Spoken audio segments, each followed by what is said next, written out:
Stage پر موجود ہمارے احباب بالخصوص فضیلت الشیخ عبداللہ مدنی حفظہ اللہ، میرے ہم سبق ساتھی انوار حسین سنابلی حفظہ اللہ، جامعہ اسلامیہ سنابل کے فارغ التحصیل بحر الحلیم سنابلی حفظہ اللہ، اور اس کے علاوہ یہاں جو دوسرے اساتذہ اور ذمہ داران موجود ہیں، وہ سارے کے سارے لوگ ہمارے لیے قابل قدر ہیں۔ اللہ رب العالمین ان کی خدمات کو قبول فرمائے اور ان کو اپنا کام کرنے میں خالص قرآن و سنت اور صحابہ کرام کے طریقے کو اپنانے اور پورے اخلاص کے ساتھ اس کام کو لے کر کے آگے چلنے کی توفیق عطا فرمائے۔ میں نے جو آیت کریمہ آپ کے سامنے پڑھی ہے، یہ آیت کریمہ اتنی ممتاز اور اتنی عظیم آیت کریمہ ہے جس سے رب کائنات نے اسلام کے امتیاز کو دنیا کے تمام مذاہب اور تمام تہذیبوں کے درمیان واضح فرما دیا۔ اللہ رب العالمین نے فرمایا وَكَذَلِكَ جَعَلْنَاكُمْ أُمَّةً وَسَطًا، کہ ہم نے تم کو امت وسط بنایا ہے۔ یہ وسطیت اور اعتدال کیا چیز ہے، میں اس پر اپنی بچیوں سے تھوڑی سی گفتگو کرنا چاہتا ہوں۔ وسطیت دراصل کہا جاتا ہے کسی چیز میں سب سے زیادہ امتیازی وصف کو، یعنی کوئی بھی کام دنیا میں جو کیا جاتا ہے اس میں سب سے زیادہ مضبوط ضابطہ، سب سے زیادہ پاکیزہ طریقہ، سب سے زیادہ مدلل بات اور سب سے زیادہ نکھری ہوئی چیز ہم کو اسلام پیش کرتا ہے۔ اسلام ہم کو افراط و تفریط سے ہٹ کر کے وسطیت کا راستہ اختیار کرنے کا حکم دیتا ہے۔ اسلام ہم کو اس بات کا حکم دیتا ہے کہ ہم توحید میں، اتباع رسول میں، عقائد میں، مناہج کے مسائل میں، منہج صحابہ میں، ساری کی ساری چیزوں میں وسطیت اختیار کریں۔ اسلام کی جو تعلیمات ہیں وہ امتیاز اور وسطیت پر قائم ہیں، یعنی سب سے زیادہ پاکیزہ، سب سے زیادہ سیدھا اور سب سے زیادہ بہتر راستہ یہی اسلام ہم کو دیتا ہے، جس کے بارے میں اللہ رب العالمین نے فرمایا ان ھذا القرآن یہدی للتی ہی اقوم، یہ قرآن مجید تمہاری رہنمائی جو کرتا ہے سب سے زیادہ سیدھے راستے کی جانب، یہی وسطیت کا راستہ ہے، سب سے زیادہ پاکیزہ راستہ ہے، سب سے ممتاز راستہ ہے۔ اسلام نے ہم کو جو کچھ تعلیمات دی ہیں، ان تعلیمات میں بنیادی طور سے ہم کو جن چیزوں کی جانب رہنمائی کی گئی ہے، وہ چیزیں در حقیقت دوسرے مذاہب سے، دوسرے مسالک سے، دوسرے مکاتب فکر سے، دوسرے افکار سے اور دوسرے طریقوں سے ہم کو اسلامی تعلیمات کی بنیاد پر ممتاز کرتی ہیں۔ ہماری جو بچیاں آسام کے مختلف علاقوں سے اس ادارے کا رخ کر کے یہاں پر آئی ہیں کہ یہاں پر تعلیم حاصل کریں، دین کو سیکھیں، قرآن و سنت کو سیکھیں، یہاں کی انتظامیہ ان کے لیے اس بات کا بندوبست کر رہی ہے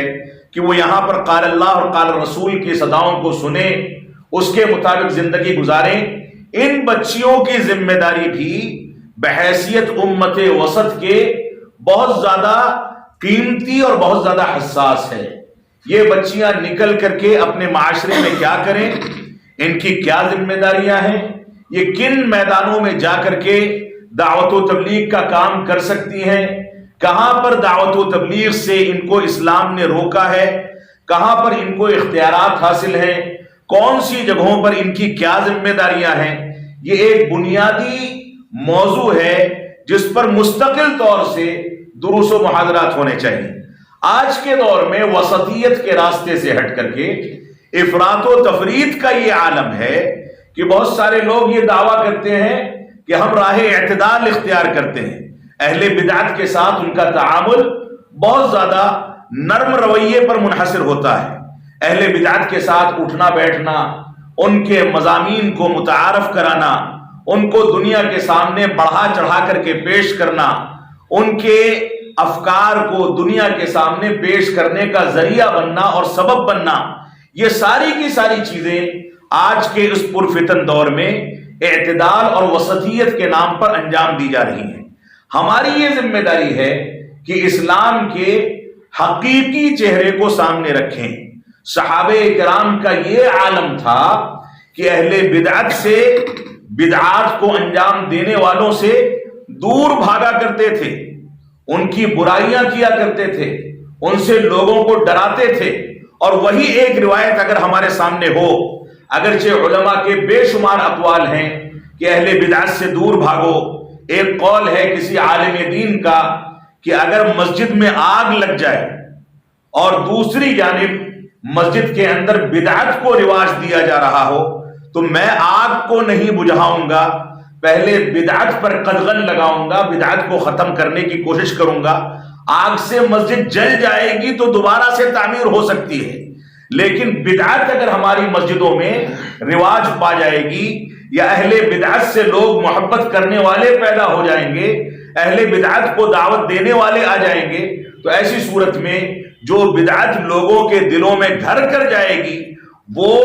صحابہ کرام کے منہج کو ان سے دور کر دے گی اور وہ بگاڑ کا شکار ہو کر کے دین کو تباہ و برباد کر دیں گے۔ تو ہماری بچیوں کے لیے منہج اعتدال اور منہج وسطیت یہ ہے کہ ہم قرآن و سنت کے عین مطابق زندگی گزاریں۔ جس روایت کی جانب میں نے اشارہ کیا تھا اس کا تذکرہ کر دوں، اس کے بعد آگے بڑھوں، جو عبداللہ بن مسعود رضی اللہ تعالیٰ عنہ کی روایت ہے کہ انہوں نے اپنے دور میں کسی مسجد میں لوگوں کو دیکھا کہ وہ حلقہ بنا کر کے بیٹھے ہیں، دائرہ بنا کر کے بیٹھے ہیں اور بیٹھ کر کے دانوں پر تسبیح پڑھ رہے ہیں۔ انہوں نے پوچھا کہ آپ لوگ کیا کر رہے ہیں؟ تو ان لوگوں نے کہا کہ ہم اللہ رب العالمین کی تسبیح و تحلیل کر رہے ہیں، 33 بار الحمدللہ، 33 بار سبحان اللہ اور 34 بار اللہ اکبر کا ورد کر رہے ہیں۔ گننے کے لیے کون سا طریقہ اختیار کیا ہے؟ دانے رکھ رکھے ہیں، کنکر رکھا ہے، کوئی چیز شمار کرنے کے لیے وہاں منتخب کر رکھی ہے، اور بیٹھنے کی کیفیت کیا ہے؟ دائرے کی شکل میں بیٹھے ہیں۔ عبداللہ بن مسعود رضی اللہ عنہ غضبناک ہو گئے اور فرمایا کہ اللہ کے نبی صلی اللہ علیہ وسلم کی وفات کو ابھی تھوڑا ہی لمحہ گزرا ہے، چند ہی برس گزرے ہیں، اور تم نے دین کے نام پر نئی بات ایجاد کر لی۔ نہ حلقہ بنانا ثابت ہے، نہ دانے پر تسبیح پڑھنا ثابت ہے۔ اسلام کی جو بھی رہنمائیاں ہیں، اسلام کے جو بھی احکامات ہیں، جو بھی عبادات ہم کو انجام دینی ہیں، ان عبادات کو انجام دینے کے وسائل بھی وہی ہونے چاہیے جن وسائل پر اللہ کے نبی صلی اللہ علیہ وسلم نے عمل کیا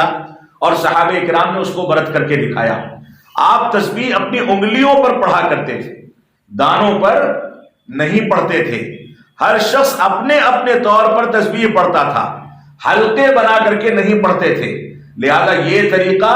اہل بدعت کا طریقہ ہے، آج کے بعد سے ایسا نہ کیا جائے۔ غضبناک ہو کر کے وہاں سے ہٹ گئے۔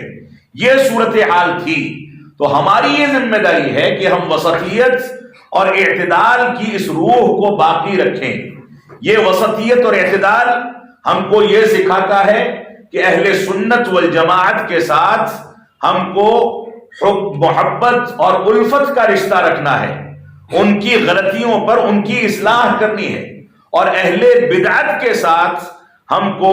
ان کی اصلاح کی ذمہ داری تو اٹھانی ہے، لیکن ساتھ ہی ان کی بدعتوں سے براءت کا اعلان کرنا ہے، ان سے دوری اختیار کرنی ہے۔ یہ ہماری ذمہ داری ہے۔ اس پرفتن دور میں ایک فتنہ یہ بھی ہے کہ بچیوں نے، خواتین نے سوشل میڈیا کے ذریعے دعوت و تبلیغ کے اسلوب کو اختیار کر لیا، جبکہ یہ شریعت اسلامیہ میں جائز نہیں ہے۔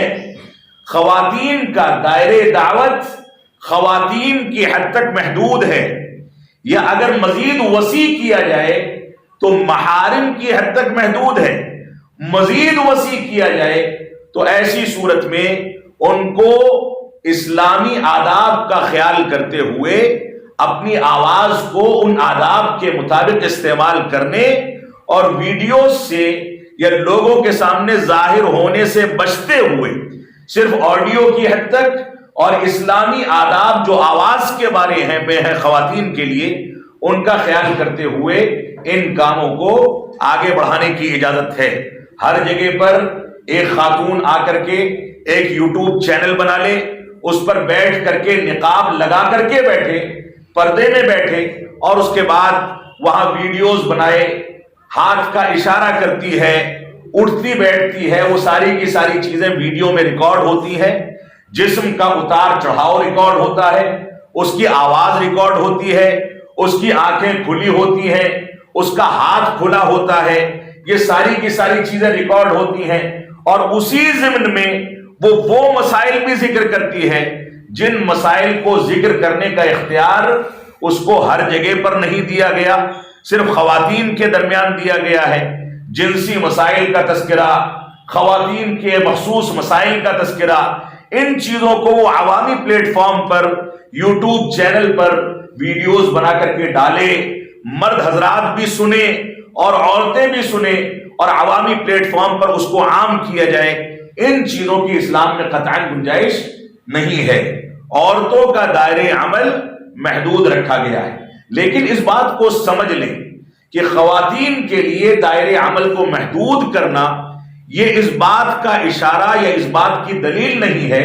کہ خواتین کے مقام کو کم کر دیا گیا، ایسا نہیں ہے، بلکہ خواتین کی عزت و وقار کے تحفظ، خواتین کی آبرو کے تحفظ کے لیے یہ بندشیں رکھی گئی ہیں۔ ایک خاتون جو باپردہ رہ کر کے اپنے گھر کی چہار دیواری میں اپنے بچوں کی اسلامی تربیت کرتی ہے، وہ اس بات پر قدرت رکھتی ہے کہ اپنے بیٹے کی ایسی تربیت کرے کہ مستقبل میں وہ بیٹا اپنی ماں کی تربیت کے نتیجے میں بخاری بن جائے، امام مسلم کی شکل میں دنیا کے اندر خدمات انجام دے۔ یہ خواتین کا مقام ہے۔ خواتین کے اسی مقام کی وجہ سے اللہ رب العالمین نے قرآن مجید میں ان کے لیے مستقل احکامات نازل کیے، ان کے نام سے سورتیں نازل کی۔ خواتین کے اسی مقام کی وجہ سے رسول اکرم صلی اللہ علیہ وسلم یہ فرماتے تھے کہ دنیا کا سب سے قیمتی سرمایہ یہ نیک خاتون ہے۔ اللہ کے نبی صلی اللہ علیہ وسلم خواتین کے اسی مقام کی وجہ سے مسجد نبوی میں صلاۃ فجر کی امامت فرماتے، مصلی پر بیٹھے رہتے، اور اشراق اور چاشت کی نماز پڑھ کے اپنے گھروں کے اندر اپنی بیویوں کے پاس جاتے، ان سے حال چال پوچھتے، ان کی ضرورتوں کی تکمیل کرتے، اور انہی خواتین کے اسی مقام کی وجہ سے اللہ کے نبی صلی اللہ علیہ وسلم نے حضرت اماں عائشہ صدیقہ رضی اللہ تعالیٰ کے ساتھ دوڑ کا مقابلہ کیا، کیونکہ وہ آپ کی بیوی تھی۔ لہذا اسلامی تربیت کا تقاضا ہے کہ شوہر اور بیوی کے درمیان جو تعلقات بنے وہ اتنے زیادہ پر لطف ہوں کہ وہ دونوں ایک دوسرے سے مکمل استفادہ کریں اور ان کا ذہن کہیں بہکنے نہ پائے۔ اللہ کے نبی صلی اللہ علیہ وسلم نے ان خواتین کو یہ مقام دیا اسی وجہ سے، جب انجشہ آپ کا غلام لے کر کے سواری پر آپ کی بیویوں کو، بیگمات کو لے کر کے چلا، آپ نیچے پیدل چل رہے تھے، تو آپ نے فرمایا وَيْحَكَ یا انجشہ رُوَيْدَكَ بِالْقَوَارِيرِ، فرمایا کہ اے انجشہ تم ہوشیار ہو کر کے سواری کو ہانکو، تمہارے اوپر آپ گینے ہیں۔ یہ رسول اکرم صلی اللہ علیہ وسلم کی جو تعبیر تھی، دنیا کی کسی تاریخ میں، دنیا کی کسی تہذیب میں، دنیا کے کسی بھی سسٹم میں خواتین کے لیے اتنا زیادہ باریک تعبیر، اتنا زیادہ مقام دینے والی تعبیر دنیا میں کہیں نہیں دکھائی جا سکتی۔ یہ خواتین کو مقام دینے کی بات تھی۔ اللہ کے نبی صلی اللہ علیہ وسلم نے خواتین کو یہ مقام دیا ہے۔ ہماری ذمہ داری یہ ہے کہ ہم خواتین کو اس بات پر آمادہ کریں کہ خواتین قرآن و سنت کے مطابق چلیں، خواتین قرآن و سنت کی پیروی کریں، خواتین اپنے مقام کو سمجھیں۔ آپ یہاں پر آئی ہیں، اللہ کی قسم آپ کی ذمہ داری مستقبل میں ایک عظیم نسل کی تربیت کی ذمہ داری ہے۔ دنیا کے اندر کسی ایک محدث، کسی بڑے سے بڑے صحابی رسول، کسی بڑے سے بڑی نبی کی مثال دے دی جائے کہ کسی نبی نے، کسی صحابی نے، کسی محدث نے، کسی ولی نے، کسی بڑی شخصیت نے ان ماؤں کے وجود کے بغیر وجود پایا. یہ ماں ہی ہے جو خاتون ہے، اور وہ بچیاں ہیں جو مستقبل میں اس مرحلے سے گزرنے والی ہیں، جن کے بارے میں اللہ کے نبی صلی اللہ علیہ وسلم سے جب سوال کیا گیا کہ میرے حسن سلوک کا سب سے زیادہ مستحق کون ہے، تو آپ نے فرمایا امک. پھر فرمایا پھر کون ہے؟ آپ نے فرمایا امک. فرمایا اس کے بعد کون ہے؟ تو فرمایا امک، تمہاری ماں، تمہاری ماں، تمہاری ماں. اس کے بعد چوتھی بار پوچھا کہ چوتھے مقام پر میرے حسن سلوک کا مستحق کون ہے؟ تو اللہ کے نبی صلی اللہ علیہ وسلم نے فرمایا کہ ابوک، تمہارا باپ. آپ کی ذمہ داری مردوں کے مقابلے میں کہیں زیادہ وسیع ہے، اور معاشرے کی اسلامی تربیت میں یہ خواتین اور یہ بچیاں جو کردار ادا کر سکتی ہیں، چاہے گھر کے مردوں میں بیڑی سگریٹ پینے کی عادت ہو، حلال و حرام کی تمیز نہ کرنے کی عادت ہو، غلط انداز کی روایتیں گھر میں جنم پا رہی ہوں، کوئی داڑھی موڑتا ہو، کوئی ٹخنے سے نیچے پیجامہ پہنتا ہو، کوئی توحید کے ساتھ نا انصافی کرتا ہو، کوئی شرک میں مبتلا ہو، کوئی بدعات میں مبتلا ہو، کوئی اہل بدعت کے ساتھ اٹھتا بیٹھتا ہو، کوئی دین اور منہج سلف پر کسی انداز کی قدغن ڈالتا ہو اور اس کو نقصان پہنچاتا ہو. اللہ کی قسم اگر ہم 1 سال تک محنت کریں گے تو بھی یقین نہیں دلا سکتے کہ وہ سدھر جائے گا، اصلاح کر لے گا. لیکن اس کے گھر کی خواتین اگر یہ ضمانت لے لیں کہ اس کو 1 مہینے کے اندر اس کی اصلاح کر کے راہ راست پر لا کر کے کھڑا کرنا ہے، تو خواتین کے اندر اللہ رب العالمین نے یہ صلاحیت رکھی ہے، ان کی دعوت میں یہ تاثیر ہے کہ وہ اپنے گھرانوں کے اندر گھرانوں کو جنت نشان بنا کر کے گھرانوں کی اصلاح کر سکتی ہیں. تو میں یہاں پر اپنی بچیوں سے یہی اپیل کروں گا، یہی گزارش کروں گا کہ آپ قرآن شریف کو پڑھیں، حدیث رسول کو پڑھیں، اور قرآن و سنت کو منہج سلف کے مطابق سمجھیں، اور اہل بدعت اور بدعات کو انجام دینے والوں سے دوری اختیار کریں، ان کو براءت کا اعلان ان کے سامنے کر دیں، اور ان سے کہیں کہ اگر آپ قرآن و سنت اور منہج سلف کی جانب رجوع کرتے ہیں تو ہم آپ کے ساتھ چلنے کو تیار ہیں، ورنہ آپ کا راستہ شیطانی راستہ ہے اور ہمارا راستہ رحمانی راستہ ہے. وَأَنَّ هَذَا صِرَاطِي مُسْتَقِيمًا فَاتَّبِعُوهُ وَلَا تَتَّبِعُوا السُّبُلَ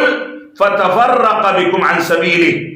اللہ کے نبی اللہ رب العالمین نے فرمایا میں تم کو اسی بات کی وصیت کرتا ہوں کہ میرے سیدھے راستے کو اپناؤ، اور دائیں بائیں کے جو شیطانی راستے ہیں ان سے اجتناب کرو، دوری اختیار کرو. اللہ کے نبی صلی اللہ علیہ وسلم صحابہ اکرام کے ساتھ تشریف فرما تھے. آپ کے ہاتھ میں ایک لکڑی یا تنکا تھا. آپ نے زمین پر ایک لکیر کھینچ دی اور اس کے دائیں اور بائیں جانب کئی ساری لکیریں کھینچ دی، اور اس کے بعد اس آیت کریمہ کی تلاوت فرمائی وَأَنَّ هَذَا صِرَاطِي مُسْتَقِيمًا، یہ میرا سیدھا راستہ ہے، صراط مستقیم ہے. فَاتَّبِعُوهُ، اس کو اپنا لو. یہ راستہ تم کو قرآن و سنت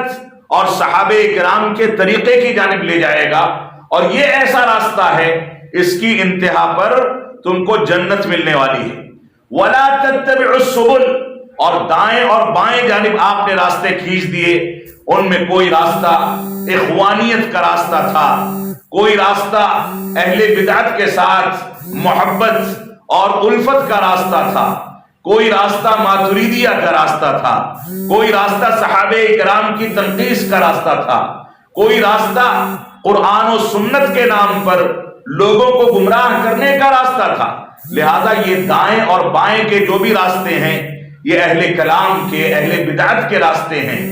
گمراہ لوگوں کے راستے ہیں. اور اس بات کو ہماری بچیاں سمجھ لیں، چاہے کوئی شخص گمراہ ہو، شرک و بدعات کو کرنے والا ہو، یا اچھے کام کو کرنے والا ہو، ہر شخص اپنی دلیل قرآن سے یا حدیث سے بیان کرتا ہے.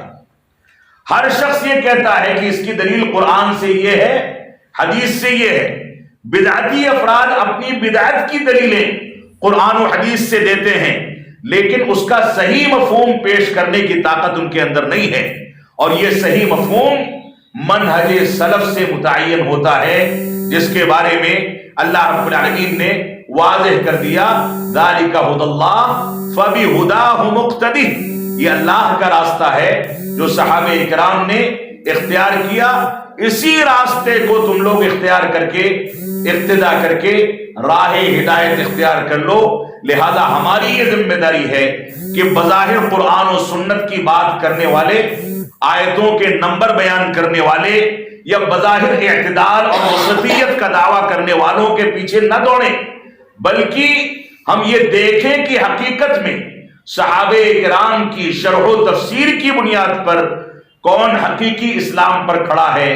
کون اہل بدعت سے براءت کا اعلان کرتا ہے، کون حقیقت میں اسلام کی صحیح ترجمانی کرتا ہے. یہ ہماری ذمہ داری ہے. ہم اپنی علمی نسبتوں کو سلفی نسبت پر کبھی ترجیح نہ دیں. ہم علمی لحاظ سے سنابلی ہو سکتے ہیں، سلفی ہو سکتے ہیں، مدنی ہو سکتے ہیں، ازہری ہو سکتے ہیں، یا ہندوستان کے کسی دوسرے علاقے کے فارغ التحصیل ہو سکتے ہیں، لیکن ہماری نسبت، ہمارے منہج کی نسبت یہ سلفی نسبت ہے. اگر کسی نے سنابلی ہونے کو سلفیت پر ترجیح دے دی تو اللہ کی قسم قیامت کے دن وہ اللہ رب العالمین کے ہاں جواب دہی کرے گا اور وہ کامیاب نہیں ہو سکے گا. لہذا ہماری یہ ذمہ داری ہے کہ ہم سلفیت کو، صحابہ کرام کے طریقے کو، صحابہ کرام کے منہج کو بنیادی طور سے لے کر کے چلیں، اس کے مطابق زندگی کو ڈھالیں، اسی پر چلیں، اسی کی دعوت دیں، اسی کی دعوت دینے والوں سے محبت کا اظہار کریں، اور اس کی مخالفت کرنے والے یا اس کا نام لے کر کے دوسرے راستوں کو اختیار کرنے والوں سے براءت کا اعلان کر کے ان سے کنارہ کشی اختیار کر لیں. یہ ہماری ذمہ داری ہے. اللہ رب العالمین ہم کو قرآن و سنت کی پیروی کرنے کی توفیق عطا فرمائے. آسام کی اس سرزمین پر یہ باتیں کر کے مجھ کو دوسرے علاقوں کے بالمقابل زیادہ خوشی محسوس ہو رہی ہے کہ اس پچھڑے ہوئے غریب اور فقیر علاقے میں، جہاں کی اکثریت عام طور سے غریبوں اور فقیروں کی ہے، ان لوگوں کے درمیان اگر اسلامی روح، منہج کی روح، قرآن و سنت کی تعلیم کو حاصل کرنے کی تڑپ موجود ہے تو اللہ کی قسم انہی علاقوں سے اسلام کا جھنڈا، منہج سلف کا جھنڈا سربلند ہوگا اور ساری دنیا میں یہ آواز پہنچے گی. اللہ رب العالمین ہم کو اس کی توفیق عطا فرمائے. وصلی اللہ علی نبینا محمد وعلی آلہ وصحبہ وسلم. والسلام علیکم ورحمۃ اللہ وبرکاتہ.